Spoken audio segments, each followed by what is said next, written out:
Резервационният договор не значи, че имотът е твой. Ето разликите между резервационен договор и предварителен договор. Резервационният договор е първата стъпка. С него купувачът показва сериозен интерес да закупи имота и плаща резервационна сума.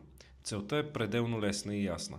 Да се спре имотът от продажба и от предлагане за известно време, в което двете страни да могат да влезнат в сериозни и целенасочени преговори по основните детайли на сделка. Предварителният договор е много по-сериозна тема. В него се описват всички важни и основни детайли по сделката, като цената, начин на плащане, задължения на двете страни, срокове, в които да се изпълни сделката и най-важното. Предварителният договор може да бъде обявен за окончателен, ако една от двете страни влезе в неизпълнение. Накратко, резервационният договор показва намерение за купуване, докато предварителният договор задължава двете страни да изпълнят сделката.